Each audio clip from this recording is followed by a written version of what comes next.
In this video, we're going to look at the major differences between the three main veins of astrology that you'll see. You may not even be aware that there's more than one type of astrology. If you're following me, you are aware. But if not, there are three main types. Tropical, which is mainstream Western astrology. This is the one that you're probably the most familiar with on social media. Sidereal, which is also known as Vedic astrology.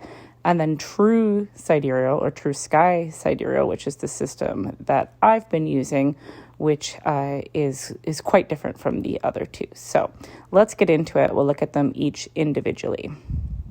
First up, we have tropical, since it's the most common one that most people are going to be familiar with. As it says here, the spring equinox kicks off Aries season. It is a fixed calendar that is based on the season, so it is the same every year. Aries always starts on the 21st of March, the spring equinox.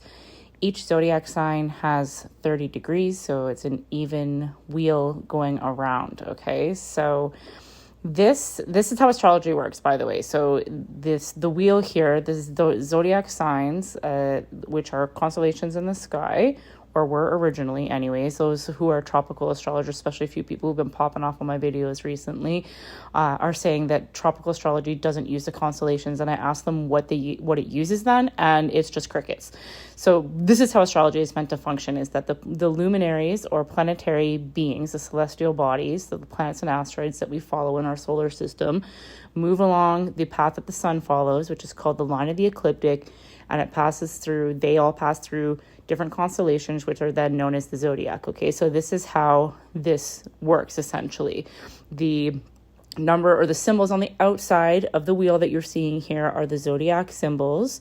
They go from Aries at the beginning to Pisces at the end of it, and they move through each zodiac sign having 30-degree points, and this was affixed to the spring equinox in 200 AD, or so they say anyways, for the purpose of agriculture, calendars, and clocks. Okay, so this was started, tropical astrology started in Babylonian times in order to lock us into production and consumption. It was so that we could measure how much we were working. It was also for agricultural purposes of knowing when to plant things and how long it would take to travel places and things like that. But it was all based on consumption and production. Like, that is why it was turned from the uneven system, which we'll get to in true sky sidereal, which is what the ancients used, to tropical astrology,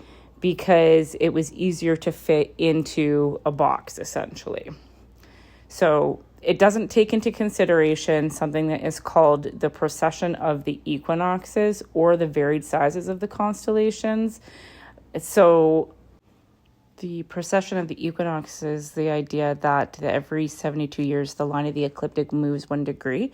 So in the however many years it's been since they started using this, so 200 AD, 1800 years or so, it's quite a bit off, right? So this is where Vedic comes in, or sidereal. So we'll move on to that. Okay, so a sidereal, which is what Vedic astrology is a mix of tropical and true sidereal, because it uses the 12 zodiac signs, but it's based on the stars. Like, this is what sidereal means, is of the stars. Okay, so Vedic astrology, if you've followed that or learned that, Vedic astrologers, like your Vedic star sign, which is your sun sign in tropical astrology, will be different, and it's often a sign behind, right? Because it takes into consideration the precession of the equinoxes, right? So it's calculating that and seeing that the line of the ecliptic has actually shifted. And so March 21st, instead of being Aries season, is still in Pisces because it's lagging behind. But it's not quite the true picture, because it doesn't take the different sizes of the constellation into consideration. It still says that each sign has 30-degree points, and it's missing the 13th zodiac sign, which we will get to next in the final category here, true sidereal. So here we are with the true sidereal wheel, and you might notice from the past two slides, it looks a little bit different, because as I've mentioned, it takes into consideration the varying sizes of the constellation. So each of the zodiac signs have a specific size and number of degrees, right? So looking around the wheel, we can see some signs have quite a big slice and some signs have a smaller slice, and that is because they take up different amounts of space in the sky.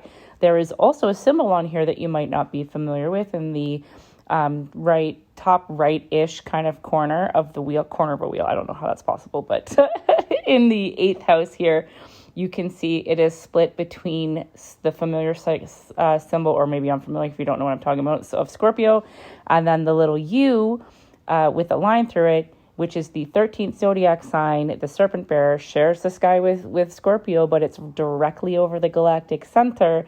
This is Ophiuchus. Now, I will be making more videos on this energy specifically, but for now, I will say that it is what I am calling a pattern interrupt in the zodiac, the flow of the zodiac, the patterns, the various layers of patterns that run through the zodiac, which again, I'll get into that too.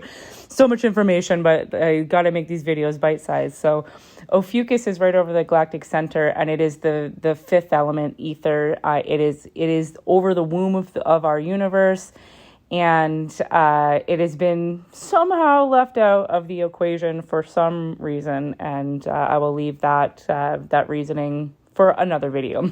Okay, but with the 13 signs and the varying sizes, it is a bit off. It's quite a bit off from what tropical astrology is saying, and from what I found, it is actually more representative of your etheric development and allows you to participate in spiral dynamics instead of the wheel of samsara, which is, just never-ending suffering. So really quick, here's a slide with the current true sky sidereal dates. You can check that out and reference where your birthday is and see what your new star or sun sign is in this system. And now we're going to do just a little walkthrough using this star charting app that I like. You can use any star charting app. Again, this is not a plug for this particular app. I just like this one personally. It is called Star Chart. Okay, so what I'm going to do is show you in real time the sizes of the constellations in relations to each other as they follow the pattern or the order of the zodiac on the line of the ecliptic. Okay, so here we are in the middle of the screen, Aries, the ram, which is quite small in comparison to Taurus, the bull. Here we have Gemini, the twins, another smaller constellation. Next to the crab, Cancer, another smaller constellation. And then after that, it's Leo, which is moderately large, beside Virgo, which is freaking huge, very long time on the line of the ecliptic there. The sun is currently at the very tail end of Libra, which I think with the angle, I was trying to get the constellation to show up balanced. Do you see it there? It's the outline. For some reason, the image wouldn't show up when I was doing the screen recording here. I was struggling with trying to find the right angle. Same with Scorpio. It just was you can see the faint line of it. I don't know if it was because I was zoomed out trying to make them smaller on the screen, but there you go. There's Scorpio.